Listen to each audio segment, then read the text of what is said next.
Oh Padre Celestial, si aún los ángeles velan sus rostros para no contemplarte debido al gran respeto que tú te mereces, cuánto más nosotros, seres pecadores, debemos guardar reverencia ante tu presencia. Por eso, Señor, con este silencio reverente, disponemos el corazón para que tú lo trates este día, para que tú lo ministres, para que tú, oh Señor, le hables. Perdona nuestras rebeliones, Señor.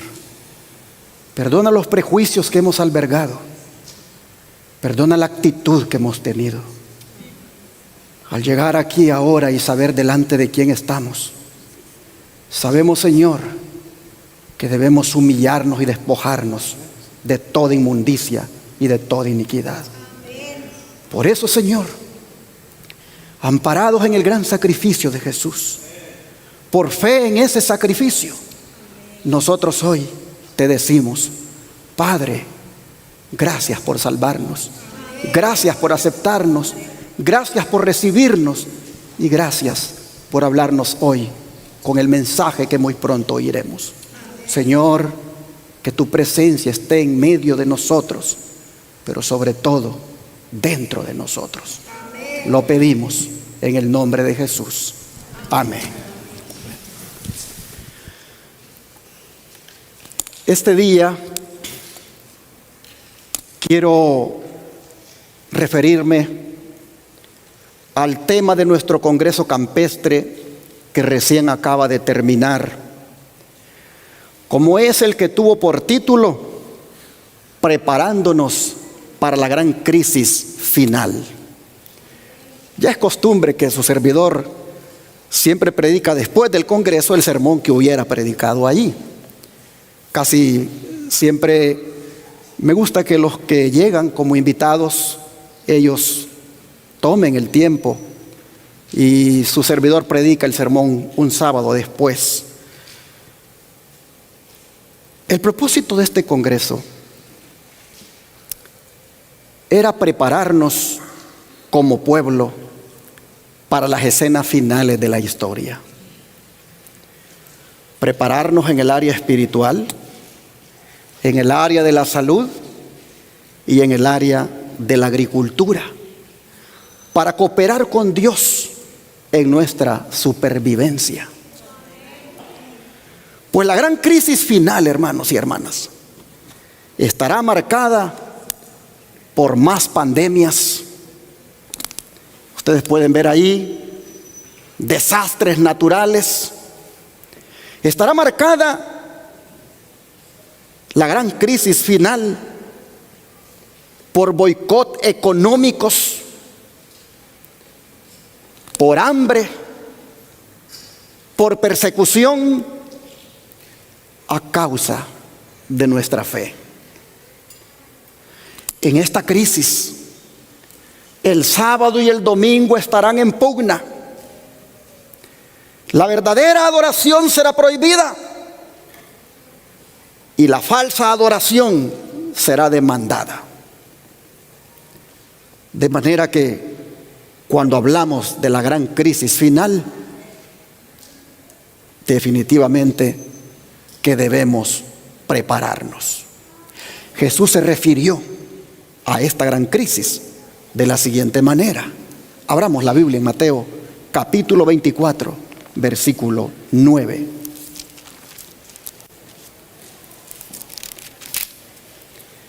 Mateo 24, versículo 9.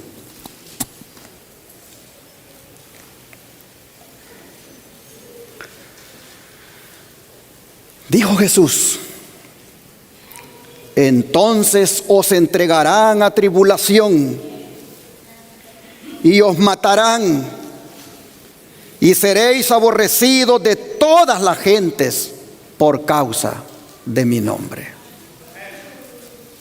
Esta es la crisis.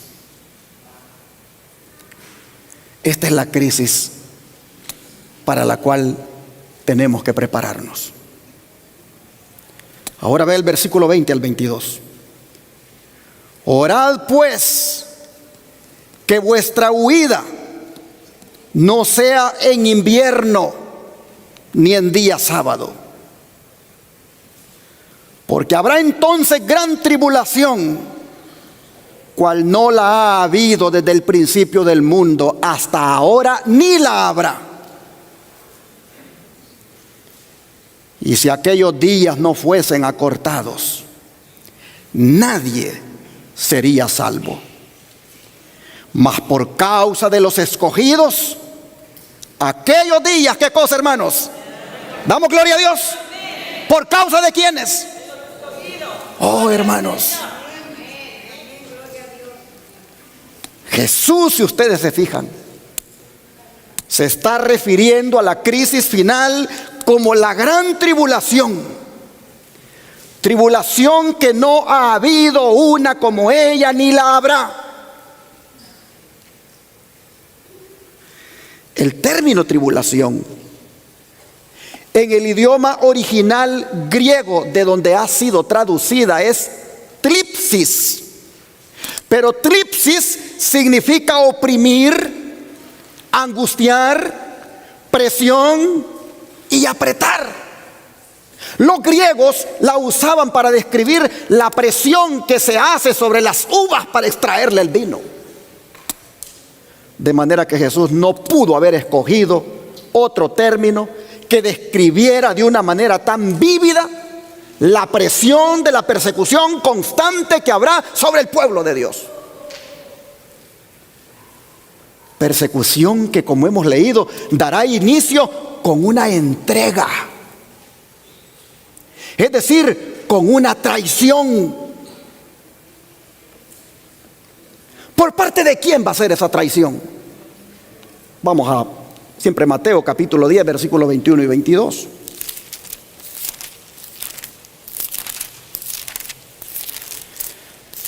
Mateo capítulo 10, verso 21 y 22. Dice la Escritura: el hermano entregará a la muerte al hermano, y el padre al hijo, y los hijos se levantarán contra los padres. ¿Y qué cosa harán los hijos? Los harán morir. Y seréis aborrecidos de todos por causa de mi nombre, mas el que persevere hasta el fin, ¿qué cosa?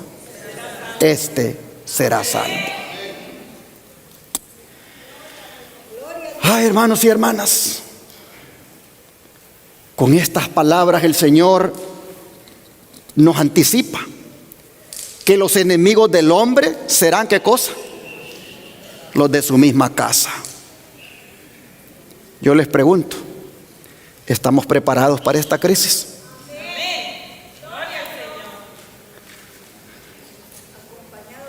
Yo creo, hermanos, que a veces ni siquiera pensamos en esa posibilidad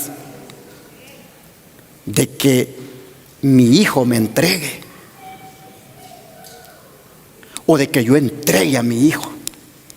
Ni siquiera cruza por la mente esa posibilidad de que mi hermano entregue a su hermana.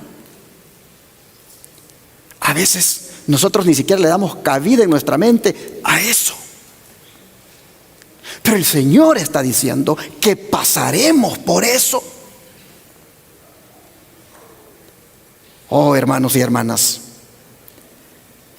estas palabras de Jesús ya tuvieron su cumplimiento en el pasado, pero se volverán a cumplir. Se volverán a cumplir, especialmente cuando venga la presión de no poder comprar ni vender a menos que se tenga la marca de la bestia. Yo no entiendo cómo es que va a ocurrir esto. Si no es por la cita que voy a ponerle más adelante.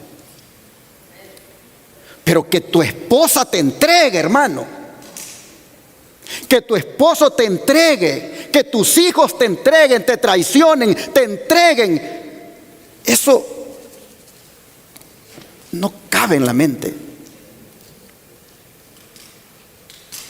Las familias, dijo Jesús, cuando llegue la crisis, dijo Jesús, las familias se van a dividir.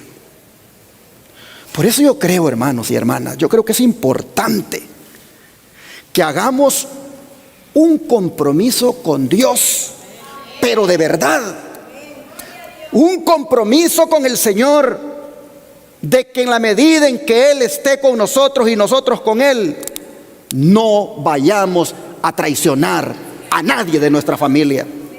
Es importante, hermanos y hermanas, que hagamos un compromiso de no prestarnos para traicionar a ningún miembro de la familia, ni mucho menos a un miembro de la iglesia. Es importante hacer esa decisión ahora. Hermanos y hermanas, propongámonos profundizar tanto nuestra relación con Dios, de manera que no perdamos esa conexión con Él y por ende tampoco con nuestra familia, para que así no los entreguemos. ¿Y por qué digo que no debemos perder la conexión con Dios? Por esta declaración que les pongo a continuación. Los que están en el mundo y han perdido su conexión con Dios, están haciendo esfuerzos desesperados y enloquecidos para constituirse ¿en qué cosa? En el centro. Paremos aquí, quiten la cita de ahí para que podamos explicar.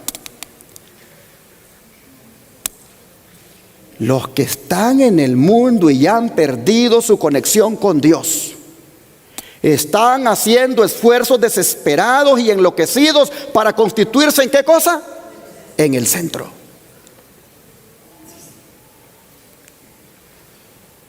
¿Qué cosa es lo que nos constituye en el centro, hermanos? La pérdida de la conexión ¿con quién? Con Dios. ¿Y qué cosa es la conexión con Dios?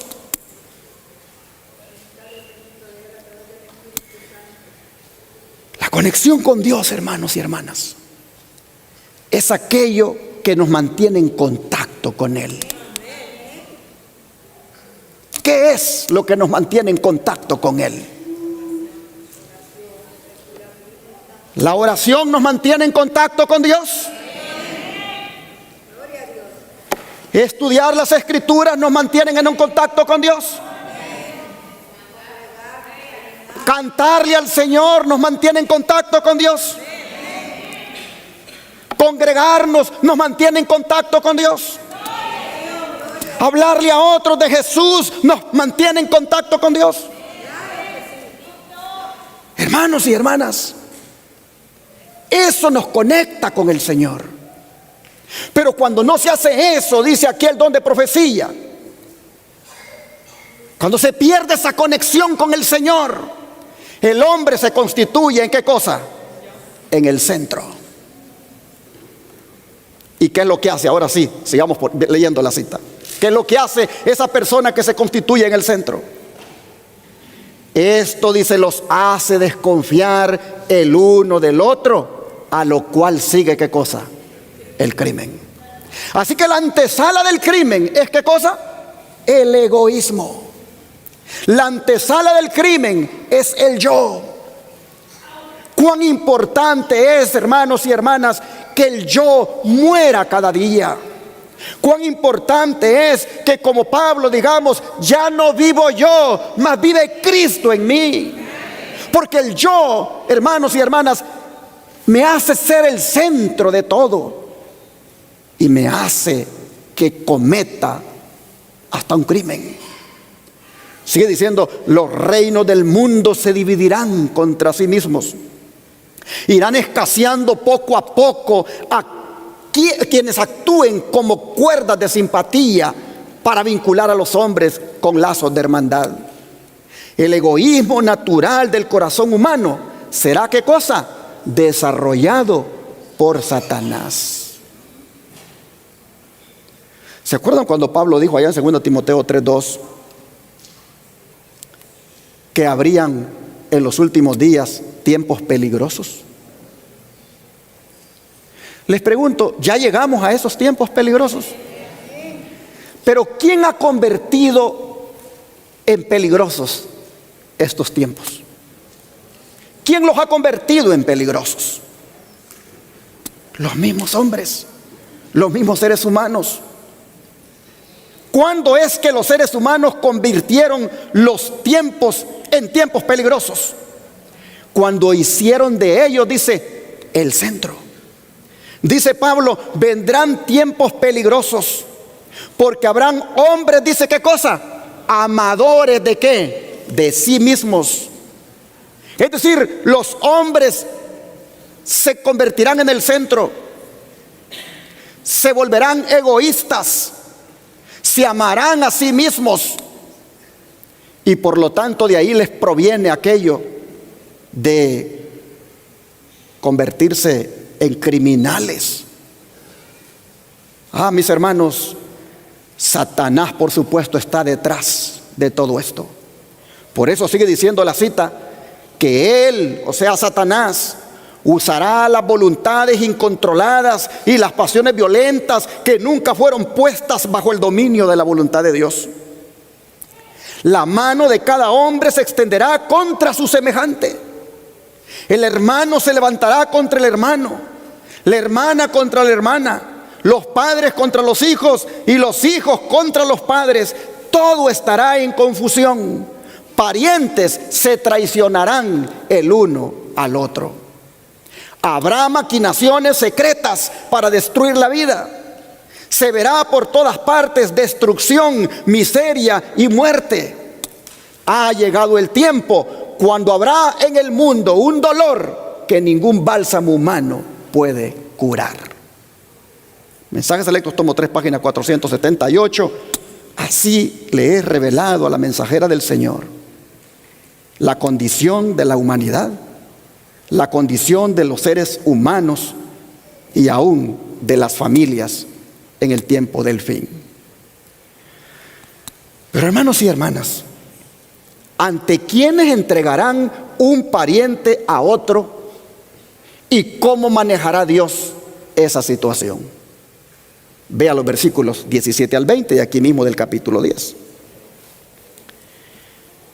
Y guardaos de los hombres, porque os entregarán a los concilios y en sus sinagogas os azotarán. Y aún ante gobernadores y reyes seréis llevados por causa de mí, para testimonio a ellos y a los gentiles. Mas cuando os entreguen, no os preocupéis por cómo o qué hablaréis, porque en aquella hora os será dada porque en aquella hora os será dado lo que habéis de hablar. Porque no sois vosotros los que habláis, sino el Espíritu de vuestro Padre que habla en vosotros. Sí, el Espíritu de vuestro Padre, porque Él está en representación de la deidad. El Espíritu de vuestro Padre, porque Él representa al Padre. El Espíritu de Cristo, porque Él representa a Cristo. El Espíritu Santo, hermanos y hermanas, es el que dará las palabras para hablar. Así que ustedes pueden ver que será ante las autoridades civiles que el verdadero cristiano será entregado por sus parientes para ser arrestado y llevado a prisión. Solo que las autoridades, en este caso, bajo la capa de la legalidad y el orden público, condenarán al cristiano a la muerte. Pero aún con esto, la causa de Dios va a triunfar. La causa de Dios triunfará sobre las maldades de las autoridades, porque éstas habrán de oír el testimonio de Jesucristo. Hermanos y hermanas, tal como sucedió con el apóstol Pablo, aquel día cuando tuvo que comparecer ante el rey Agripa. Vamos a ir para el libro de Hechos para que miremos eso y nos vayamos familiarizando, hermanos, con estas cosas, porque es posible que nos pase lo mismo. Hechos 24, verso 27. Hechos 24, verso 27. Este capítulo cierra diciéndonos: pero al cabo de 2 años recibió Félix por sucesor a Porcio Festo, y queriendo Félix congraciarse con los judíos, dejó preso a Pablo. Así que, hermanos y hermanas, Pablo ha estado preso por 2 años. El juez injusto llamado Félix, el gobernador Félix, el gobernador romano puesto allí en Cesarea, sabiendo que es inocente, todavía lo deja en la cárcel. Ahora que viene un sucesor, ahora que viene Festo. Ahora pregúntate, hermano y hermana, ¿de qué manera pudo haberle afectado la prisión a Pablo durante esos 2 años? ¿De qué manera la prisión pudo haberle impactado en su vida? Sigamos leyendo para que nos vayamos metiendo en el tema y vean cómo esto a Pablo le había impactado. Capítulo 25, ahora versículos 13 al 22. Pasados algunos días, el rey Agripa y Berenice vinieron a Cesarea para saludar a Festo. Y como estuvieron allí muchos días, Festo expuso al rey la causa de Pablo, diciéndole: un hombre ha sido dejado preso por Félix, respecto al cual cuando fui a Jerusalén se me presentaron los principales sacerdotes y los ancianos de los judíos pidiendo condenación contra él. ¿Quiénes pedían condenación contra Pablo? Sus mismos hermanos de la iglesia, sus mismos paisanos judíos, los de su misma fe, los de su misma iglesia, el liderazgo de esa iglesia, habían pedido al gobernador que lo condenara a muerte. Está diciendo aquí Festo. Versículo 16 ahora. A esto respondí que no es costumbre de los romanos entregar a alguno a la muerte antes que el acusado tenga delante a sus acusadores y pueda defenderse de la acusación.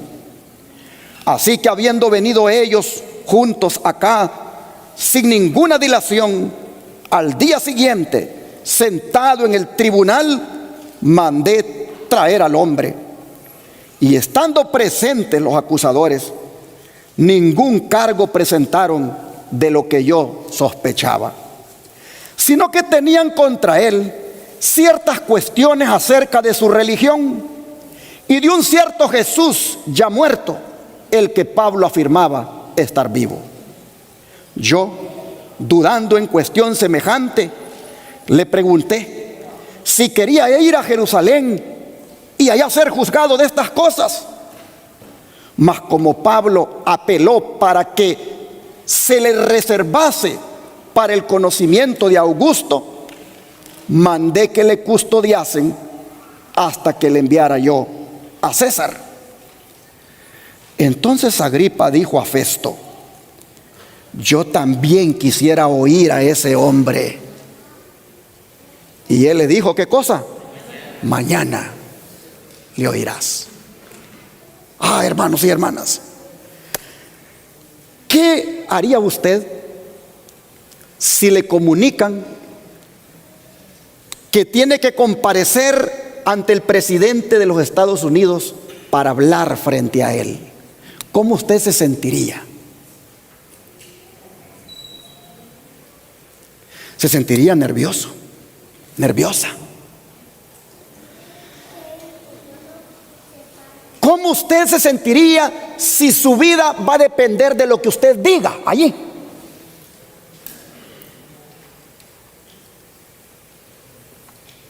Bueno, hermanos y hermanas, el valiente Pablo va a hablar y es admirable cómo el Señor lo usa.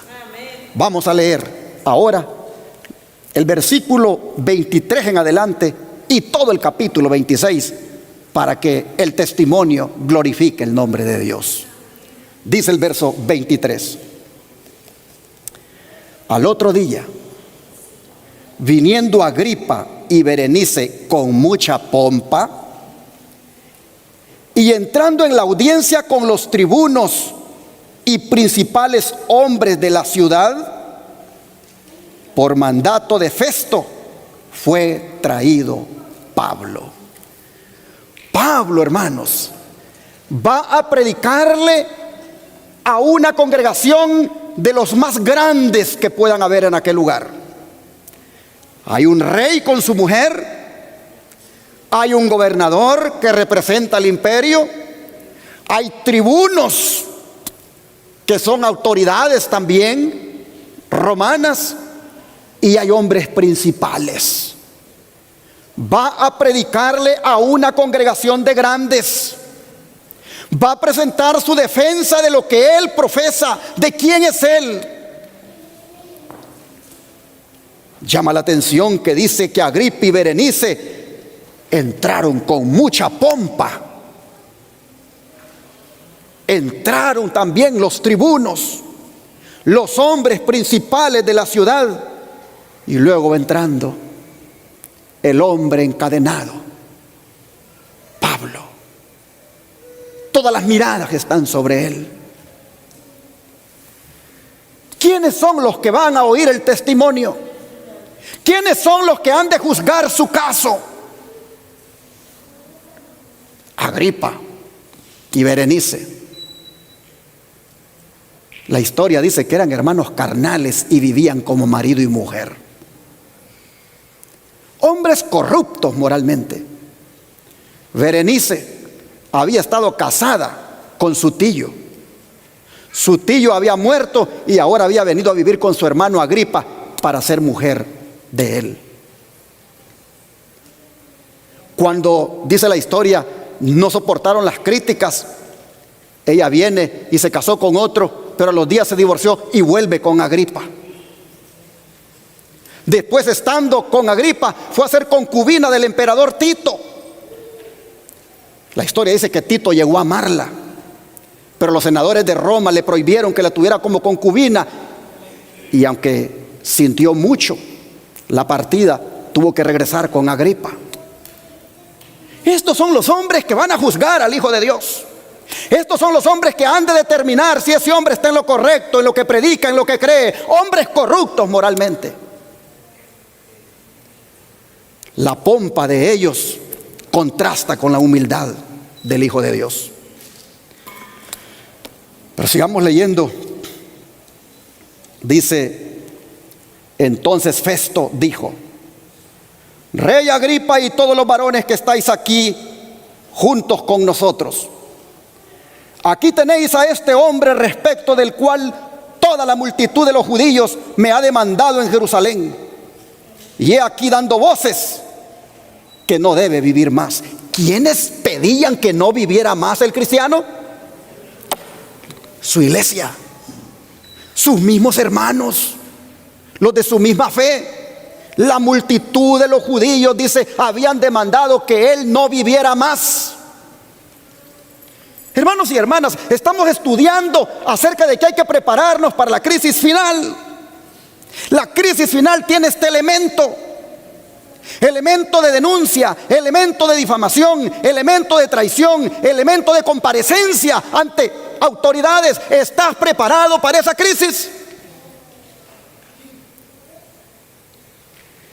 Oh, mis hermanos, dice el versículo 25: pero yo, hallando que ninguna cosa digna de muerte ha hecho, y como él mismo apeló a Augusto, he determinado enviarle a él. como no tengo cosa cierta que escribir a mi Señor, le he traído ante vosotros y mayormente ante ti, oh rey Agripa, para que después de examinarle tenga yo que escribir. Porque me parece fuera de razón enviar un preso y no informar de los cargos que haya en su contra. Oh, hermanos, pareciera como que Festo tiene un sentido de humanidad, tiene un sentido de respeto a derechos. Es que tiene ante él un hombre que no ha hecho nada malo más que solamente predicar de Jesús. Tiene ante él un hombre que lo único que hace es levantar a Cristo y a este como crucificado. No le ve sentido que lo tenga allí como prisionero y todavía enviarlo a Augusto César. ¿Y quién era Augusto en ese tiempo? Ni más ni menos que Nerón. Para los que conocen la historia del emperador Nerón. A veces yo digo, ¿por qué Pablo pediste ir a ver a Nerón? ¿Por qué no permitiste que ahí te juzgaran? Tenías que ver a Nerón. Ah, hermanos, es que era el plan de Dios que le fuera a predicar a Nerón también. Augusto César. Augusto era un nombre que los emperadores romanos les gustaba que les dijeran y ellos se atribuían dicho nombre, porque Augusto significa reverendísimo, excelentísimo, y César era el equivalente a emperador, al emperador. Así que Nerón era el Augusto César, y Pablo había apelado mejor ir allá. Pero el gobernador romano Festo dice: yo tengo que mandarlo con un expediente, yo tengo que mandarlo con un documento, con una carta que diga los cargos, que diga por qué este hombre merece estar preso y morir. Y no encuentro qué decir de él. Lo único que tengo en su contra es asuntos que tienen que ver con su religión, que sus mismos hermanos, sus mismos miembros de su religión me han traído como causa para que el hombre muera. Y entonces capítulo 26 dice: entonces Agripa le dijo a Pablo: ¿se te permite hablar por ti mismo? Pablo entonces, extendiendo la mano, comenzó así su defensa: me tengo por dichoso, oh rey Agripa, de que haya de defenderme hoy delante de ti de todas las cosas de que soy acusado por los judíos, mayormente porque tú conoces todas las costumbres y cuestiones que hay entre los judíos, por lo cual te ruego que me oigas con paciencia. ¿Por qué Pablo le dijo estas palabras así a Agripa? Porque resulta que Agripa era judío, pero con corazón romano. Él era un rey allí, pero un rey vasallo de Roma, un rey títere. Él representaba a los intereses de Roma, aun cuando era judío. Y como judío que era, y como el rey, tenía a su cargo la supervisión del tesoro del templo, y tenía a su cargo el poner o quitar al sumo sacerdote. Así que en alguna forma conocía bien de la religión judía. Por eso Pablo dice: me siento dichoso de defender mi causa delante de ti, porque tú conoces bien lo que nosotros creemos. Tú sabes cómo los judíos manejamos nuestra religión. Así que me siento dichoso de comparecer ante ti, porque tú sabes eso. Y entonces le dice: te ruego que me escuches entonces con paciencia. Y comienza Pablo y le dice: mi vida, pues, le dice, desde mi juventud, la cual desde el principio pasé en mi nación, en Jerusalén, la conocen todos los judíos, los cuales también saben que yo desde el principio, si quieren testificarlo, conforme a la más rigurosa secta de nuestra religión, viví fariseo. Y ahora, por la esperanza de la promesa que hizo Dios a nuestros padres, soy llamado a juicio. Promesa cuyo cumplimiento esperan que han de alcanzar nuestras 12 tribus, sirviendo constantemente a Dios de día y de noche.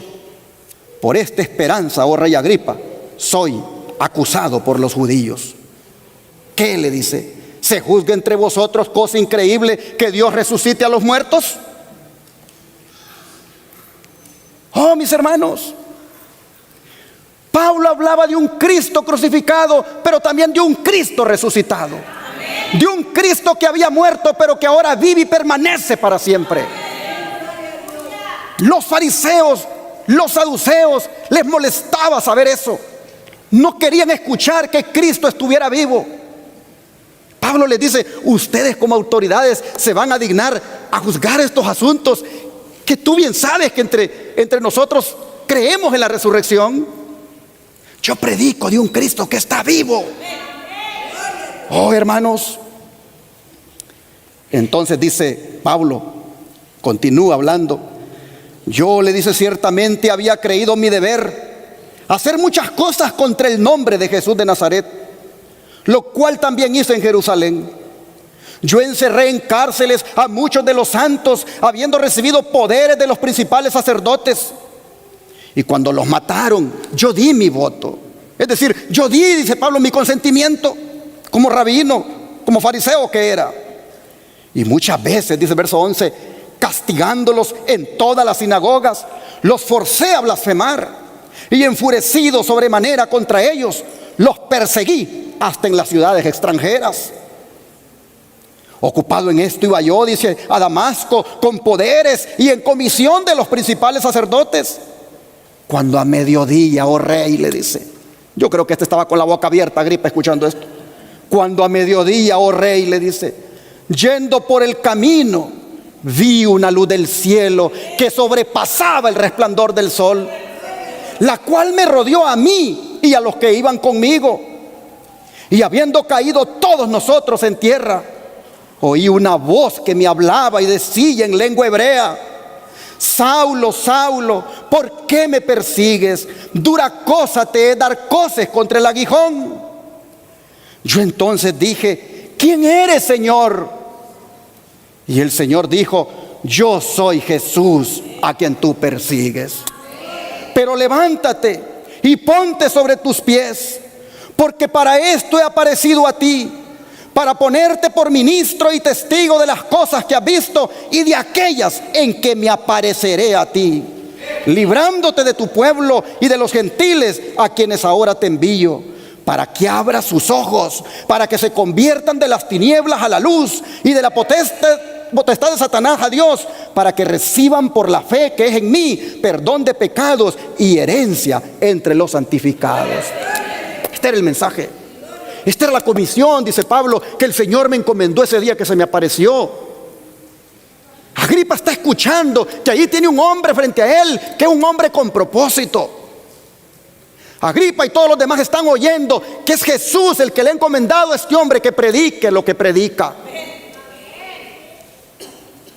Y luego dice el verso 19: por lo cual, oh rey Agripa, no fui rebelde a la visión celestial, sino que anuncié primeramente a los que están en Damasco y Jerusalén y por toda la tierra de Judea, y a los gentiles que se arrepintieran y se convirtieran a Dios, haciendo obras dignas de arrepentimiento. Por causa de esto, los judíos, prendiéndome en el templo, intentaron matarme, pero habiendo obtenido auxilio de Dios, persevero hasta el día de hoy, dando testimonio a pequeños y a grandes, no diciendo nada fuera de las cosas que los profetas y Moisés dijeron que había de suceder, que el Cristo había de padecer y ser el primero de la resurrección de los muertos, para anunciar luz al pueblo y a los gentiles. Wow, qué poderoso testimonio, hermanos. Diciendo él estas cosas, dice el verso 24, diciendo él estas cosas en su defensa, Festo a gran voz le dijo: estás loco, Pablo, las muchas letras te vuelven loco. Mas él dijo: no estoy loco, excelentísimo Festo, sino que hablo palabras de verdad y de cordura. Pues el rey sabe estas cosas, delante de quien también hablo con toda confianza, porque no pienso que ignoran nada de esto, pues no se ha hecho esto en algún rincón.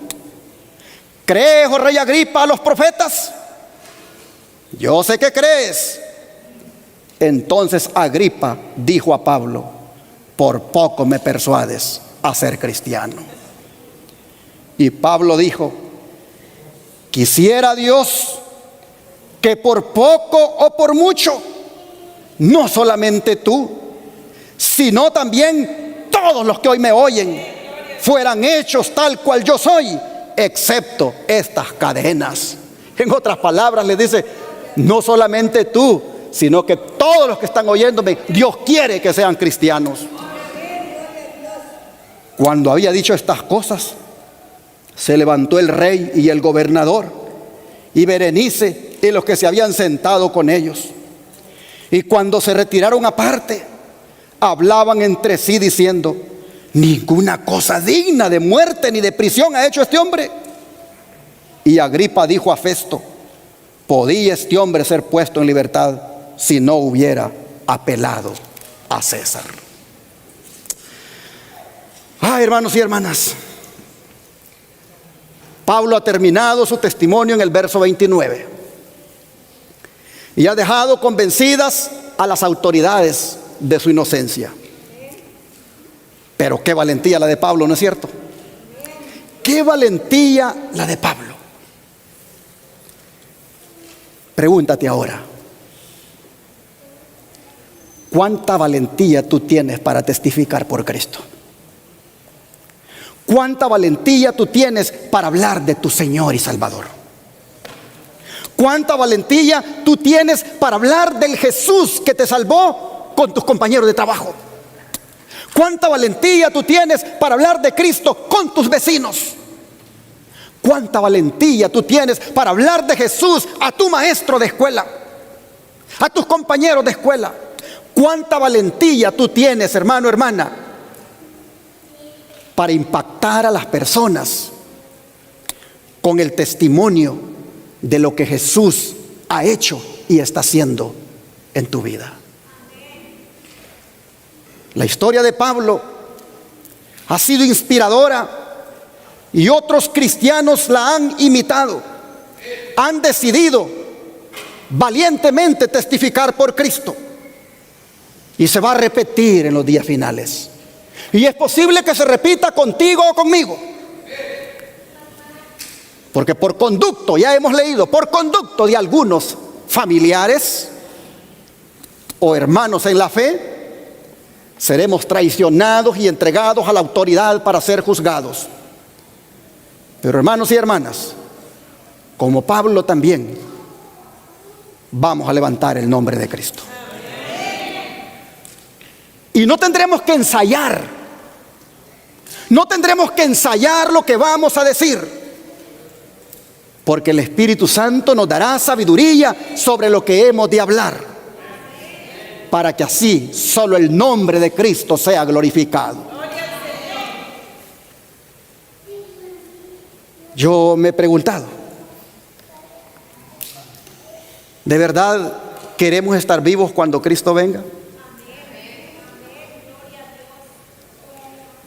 Levanten la mano los que les gustaría estar vivos cuando Cristo venga. ¿Saben lo que significa eso? Que ustedes van a ser denunciados. ¿Saben lo que significa eso? Que ustedes van a comparecer ante autoridades para testificar por Cristo. ¿Saben lo que significa eso? ¿Saben lo que significa eso? Que ustedes pueden morir por causa de Cristo. ¿Saben lo que significa desear estar vivo cuando Cristo venga? Significa que pasarán las horas más duras de la historia, las horas más duras que pueden haber, cuando no haya ni siquiera intercesor en el cielo, cuando ya no haya más intercesor. Siempre me había preguntado si realmente quiero estar vivo cuando Cristo venga. Y cuando analizo esto, yo veo lo que implica desear estar vivo cuando Cristo venga. Implica pasar por la crisis más grande de la historia, por la gran crisis final. Implica experimentar estas cosas. De manera que usted solo dígale al Señor, si usted quiere tener ese privilegio, dígale al Señor que si Él se lo va a dar, que le haga ya una persona valiente por Cristo. Y hable de Cristo ahora. Sea valiente de hablar de Cristo con su compañero de trabajo. Que lo conozcan en su lugar de trabajo como cristiano. Atrévase a hablar del Señor. No tenga temor. Hable por Cristo. Pero si es cobarde ahora que no tiene una persecución sobre usted, si es cobarde ahora que no le habla a nadie del Señor, no puede usted esperar a representar dignamente al Señor en aquel día. Así que, hermanos y hermanas, es importante que nos preparemos para la gran crisis final que involucra este tipo de comparecencia ante las autoridades. El don de profecía dice lo siguiente: que la persecución, dice, esparcirá ¿qué cosa? La luz. Los siervos de Cristo serán llevados ante los grandes de la tierra, quienes de otra manera nunca habrían oído tal vez el Evangelio. La verdad ha sido presentada falsamente a estos hombres. Sí, porque ellos han escuchado los mensajes evangélicos o mensajes católicos en su caso, pero no el mensaje que conlleva el Evangelio eterno, la verdad presente. Dice, la verdad, repito, ha sido presentada falsamente a estos hombres. Han escuchado falsas acusaciones contra la fe de los discípulos de Cristo. Con frecuencia su único medio de conocer el verdadero carácter de esta fe es el testimonio de aquellos que son llevados a juicio por ella. En el examen se les pide que contesten y sus jueces escuchan el testimonio dado. La gracia de Dios será concedida a sus siervos para hacer frente a la emergencia. Al iluminar el Espíritu de Dios la mente de sus siervos, la verdad será presentada con su poder divino y su alto valor. Los que rechazan la verdad se levantarán para acusar y oprimir a los discípulos, pero bajo la pérdida y el sufrimiento, y aún hasta la muerte, los hijos del Señor han de revelar la mansedumbre de su divino ejemplo. Así se verá el contraste entre los agentes de Satanás y los representantes de Cristo. El Salvador será ensalzado delante de los gobernantes y delante de la gente. Los discípulos, dice, no fueron dotados del valor y la fortaleza de los mártires hasta que necesitaron de esa gracia. Entonces, dice, se cumplió la promesa del Salvador. Cuando Pedro y Juan testificaron delante del Sanedrín, los hombres, dice, que se maravillaban y les conocían que habían estado con Jesús. De Esteban se dice que todos los que estaban sentados en el concilio, puestos los ojos en él, vieron su rostro como el rostro de un ángel. Los hombres no podían resistir a la sabiduría y al espíritu con que hablaba Esteban. Y Pablo, escribiendo acerca de su propio juicio ante el tribunal de los Césares, dice: en mi primera defensa nadie estuvo conmigo, antes todos me abandonaron, mas el Señor estuvo conmigo y me esforzó para que por medio de mí la predicación fuera cumplidamente hecha y para que oyeran todos los gentiles, y así yo fui librado de la boca del león. Los siervos de Cristo no habían de preparar discurso alguno para pronunciarlo cuando fueran llevados a juicio. Debían hacer su preparación, ¿cuándo, hermanos? Día tras día, al atesorar las preciosas verdades de la palabra de Dios y al fortalecer su fe por la oración. Cuando fueran llevados a juicio, el Espíritu Santo les haría recordar las verdades que necesitasen. ¿Ven ustedes la importancia de estudiar la Biblia? ¿Ven ustedes la importancia de alimentarnos ahora, día tras día, de las verdades que emanan de la santa palabra de Dios?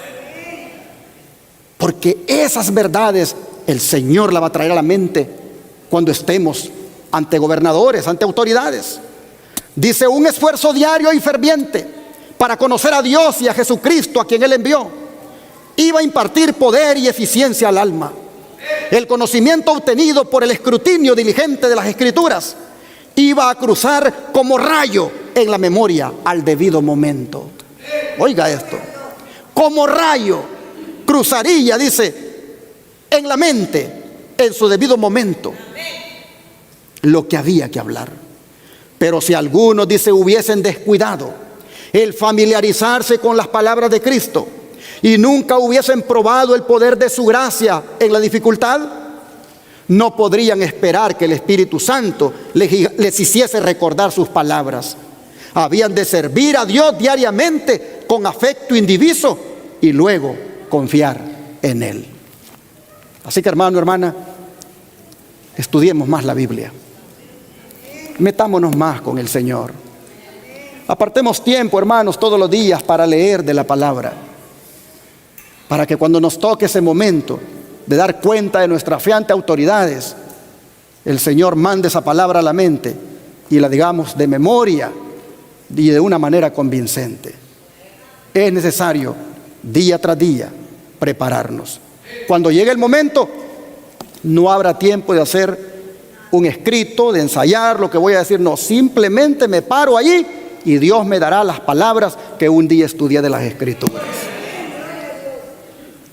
Pero, hermanos y hermanas, volviendo a la gran crisis final o tribulación de la que habló Jesús, yo quiero retomar el hecho de que Él diga que no ha habido otra como ella ni la habrá. Porque eso lo que dice es que por muy grave que haya sido la tribulación del año 70, cuando Jerusalén fue destruida, lo que Él refiere apunta a aquella tribulación que mencionan los libros de Daniel y Apocalipsis. Leamos de esa tribulación que mencionan dichos libros. Apocalipsis 12, versículos 12 al 17. Apocalipsis 12, versículos 12 al 17. Dice, por lo cual, alegraos cielos y los que moráis en ellos. Ay de los moradores de la tierra y del mar, porque el diablo ha descendido a vosotros con gran ira, sabiendo que tiene ¿cuánto tiempo, hermanos? Poco tiempo. Y cuando vio el dragón que había sido arrojado a la tierra, persiguió a la mujer que había dado a luz al hijo varón. Y se le dieron a la mujer 2 alas de la gran águila, para que volara de delante de la serpiente al desierto, a su lugar donde es sustentada por un tiempo, tiempos y la mitad de un tiempo. Y la serpiente arrojó de su boca tras la mujer agua como un río, para que fuera arrastrada por el río. Pero la tierra ayudó a la mujer, pues la tierra abrió su boca y tragó el río que el dragón había echado de su boca.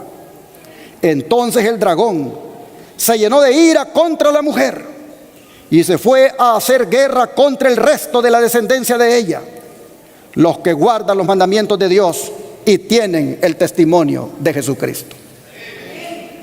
Esta crisis, hermanos, emprendida por el diablo contra el remanente, contra los que guardan los mandamientos de Dios y tienen el testimonio de Jesucristo, esta crisis todavía falta por cumplirse.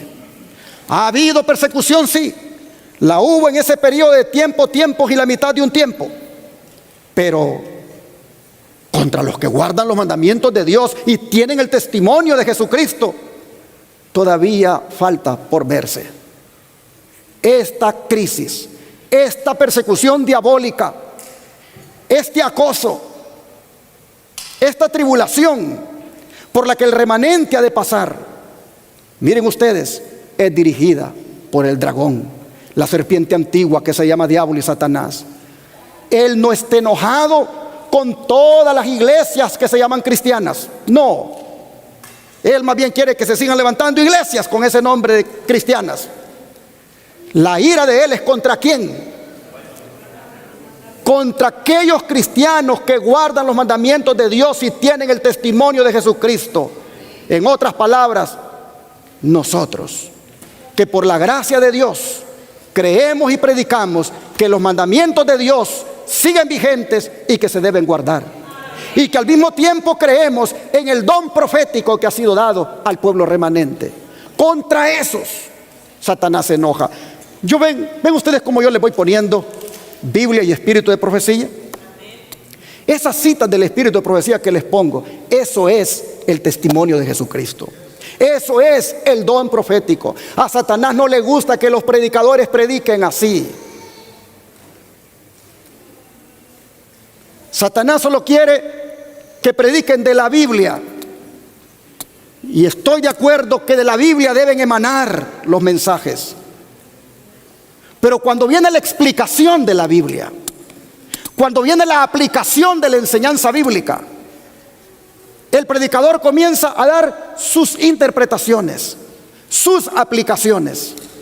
Pero cuando usted extrae las aplicaciones, extrae las explicaciones del don de profecía, usted ve cómo esos textos bíblicos cobran un significado mucho más profundo y mucho más amplio.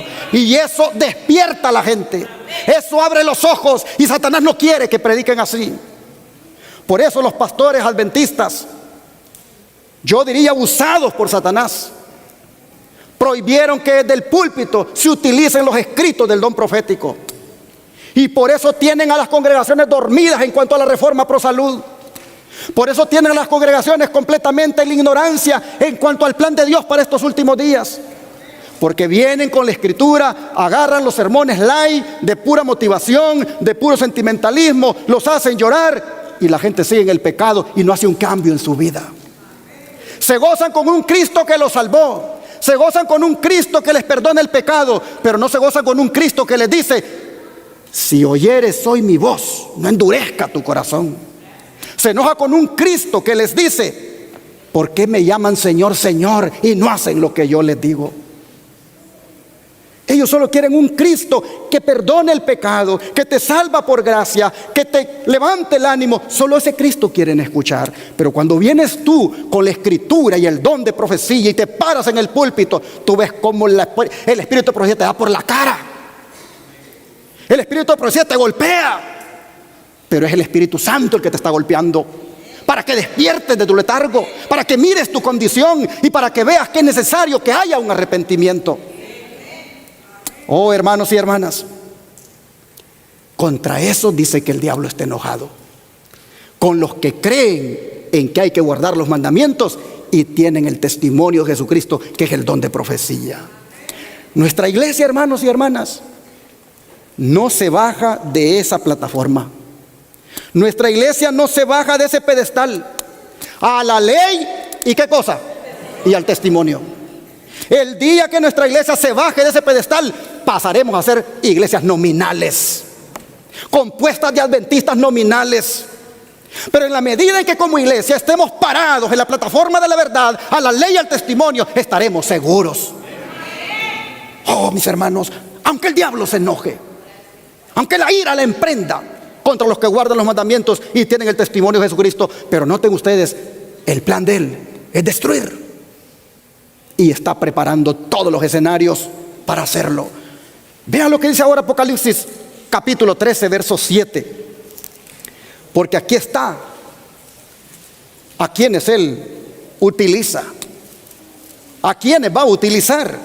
No voy a leer todo el capítulo porque está hablando de dos bestias aquí. La bestia que surge del mar, símbolo del papado, y la bestia que surge de la tierra, símbolo de los Estados Unidos de América. Pero dice Apocalipsis 13, versículo 7, que lo que hace la bestia que sube del mar es lo siguiente. Apocalipsis 13, verso 7. Y se le permitió hacer guerra contra los santos y ¿qué cosa? Y vencerlos. También se le dio autoridad sobre toda tribu, pueblo, lengua y nación. Solamente que estos santos que la bestia va a vencer, solamente que estos santos que la bestia les va a quitar la vida, van a ofrendar la vida con grande alegría. porque la van a ofrendar por su Señor. Estos santos que en calidad de mártires esta bestia los ha de matar, oh hermanos, su sangre será semilla para que otros se conviertan al Señor. Pero miren ustedes, hay un poder llamado bestia que sale del mar, ejerciendo esta persecución y haciendo guerra contra los santos y vencerlos. Entonces vendrá lo más terrible, y es lo que dice Daniel 12, verso 1. Daniel 12, verso 1.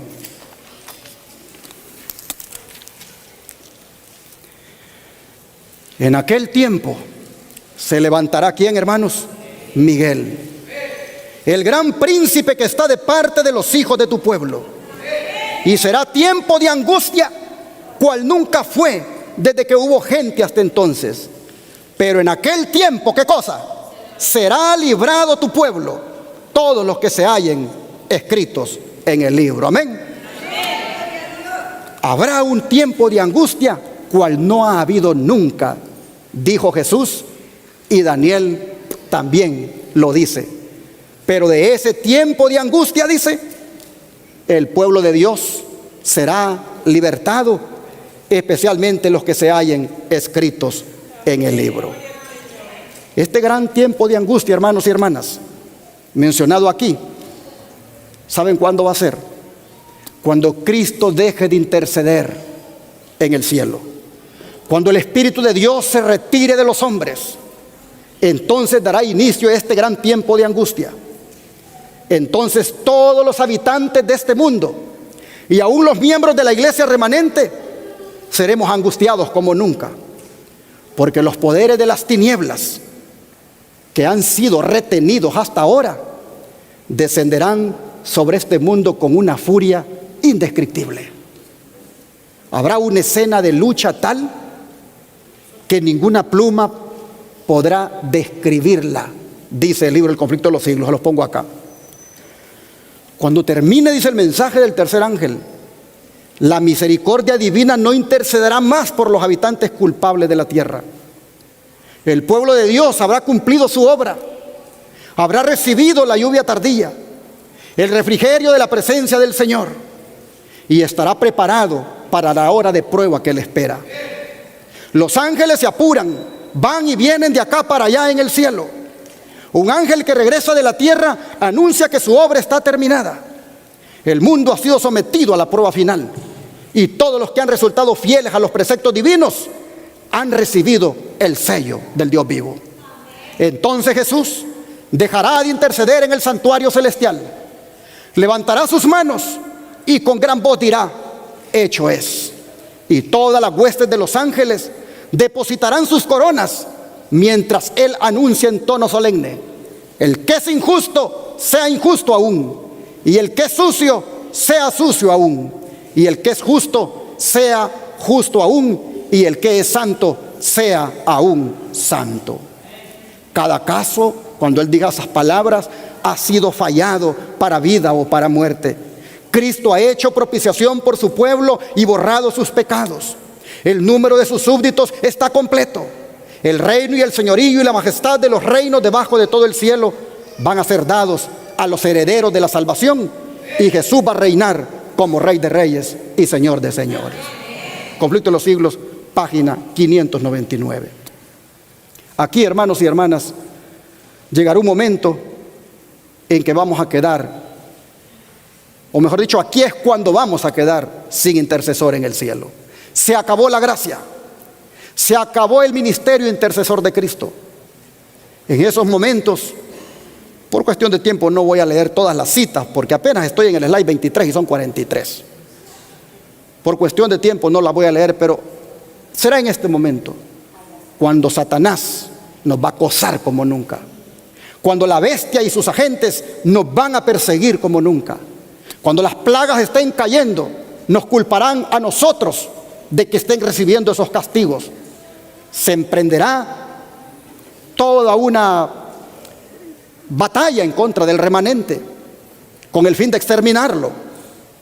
Pero todavía, para el colmo, habrán pensamientos de si realmente le confesé todos mis pecados a Dios o no. Vendrán pensamientos de si realmente estoy a cuentas con mi Señor. Sin embargo, si hemos vivido hasta ese momento haciendo la voluntad de Dios, y así nos encuentra ese momento, no debemos tener ningún temor, porque todo en el cielo habrá sido saldado y nos habrá colocado el Señor en el lado de los salvados. De manera que yo voy a terminar este mensaje diciéndoles, hermanos y hermanas, que ante la prueba que viene tengamos la actitud que dicen los siguientes versículos. Santiago capítulo 1, versículo 2. Santiago capítulo 1, versículo 2.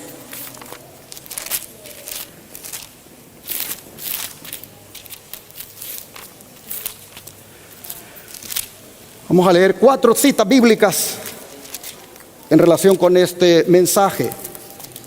Santiago capítulo 1, verso 2.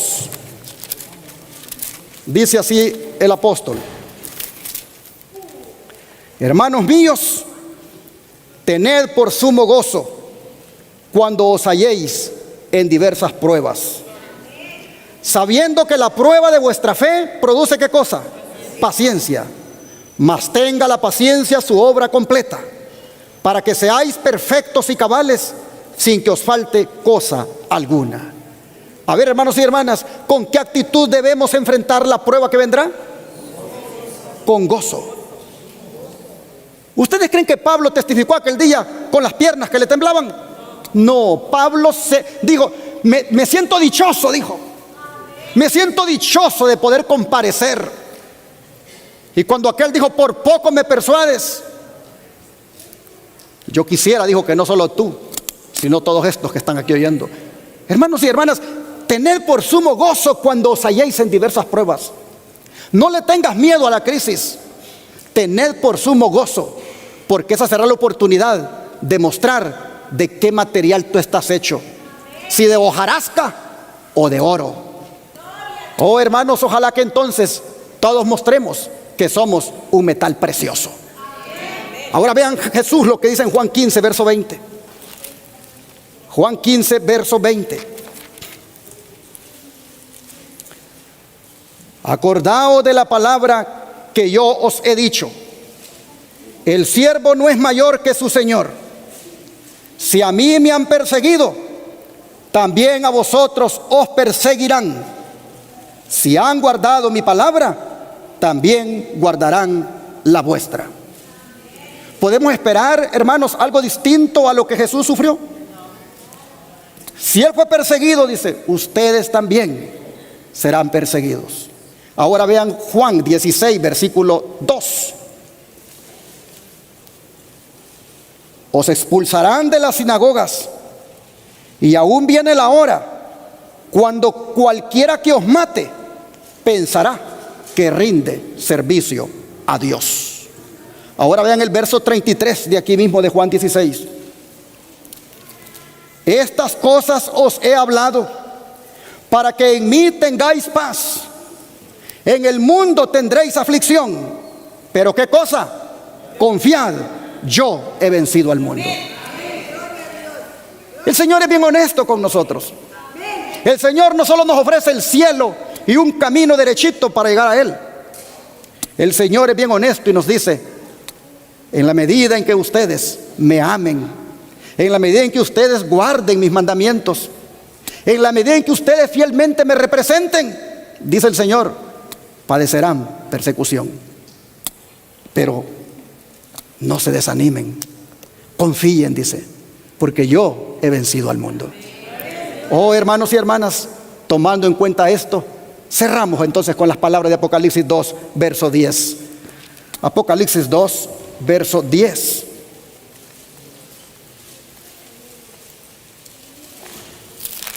Jesús cierra este mensaje con las siguientes palabras.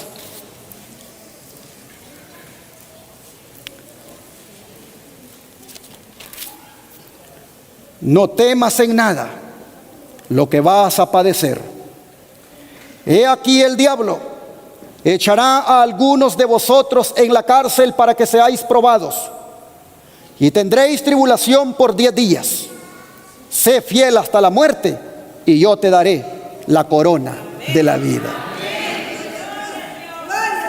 Aplicando en el periodo histórico este mensaje, la iglesia de Esmirna, a quien le es enviado dicho mensaje, experimentó precisamente esa persecución por parte de Roma en estos 10 días proféticos que son mencionados acá.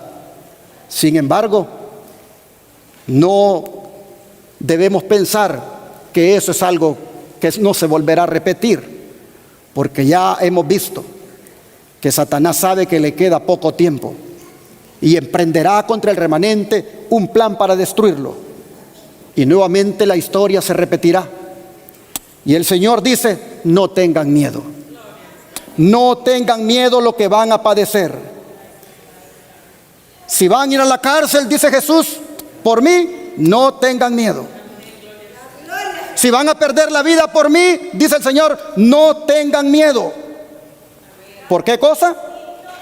Porque yo, dice, yo, si son fieles hasta la muerte, les voy a dar la corona de la vida. De manera, mis hermanos, que como está ahí en la pantalla, el mensaje de esta mañana es: prepárate para la gran crisis final. Prepárate comiendo más de la palabra. Prepárate orando más a tu Señor. Prepárate conectándote más con Jesús. Prepárate testificando de Jesús. Prepárate siendo fiel hasta la muerte. Que Dios les bendiga.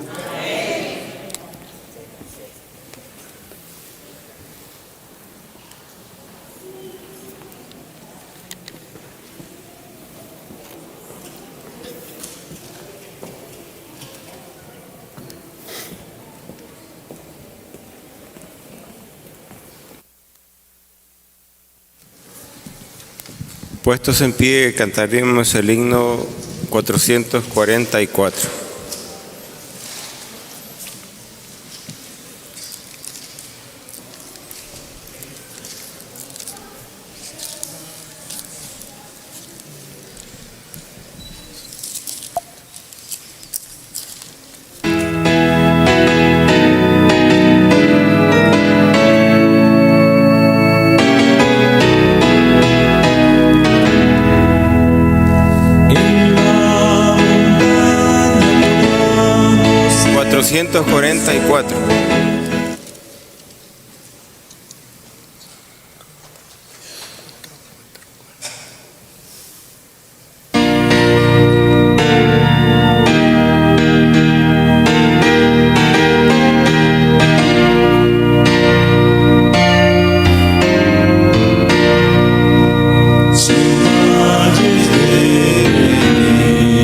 No tengo que pasar.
nuestra consigna.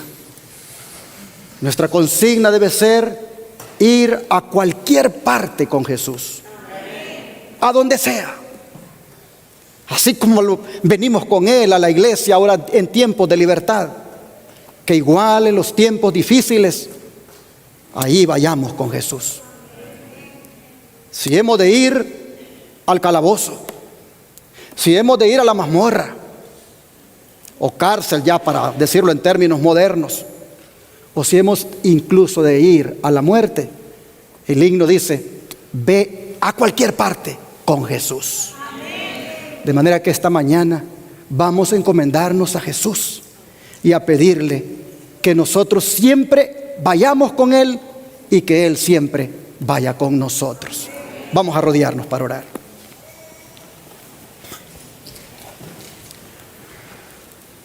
Padre nuestro que esté en el cielo, le agradecemos por ponernos anticipadamente en perspectiva lo que ha de venir sobre nosotros. Sin duda no lo hace para que tengamos miedo. Sin duda no lo hace para que nos acobardemos, sino para decirnos cómo debemos comportarnos en ese momento. Y claramente, Señor, nos lo ha dicho. Debemos comportarnos siendo guiados por el Espíritu Santo. Debemos comportarnos con la valentía de Pablo. Debemos comportarnos con la certeza de que tú estarás con nosotros. De manera que hoy, Señor, te rogamos que nos ayudes para estrechar más nuestra amistad contigo. Que busquemos la conexión contigo diariamente.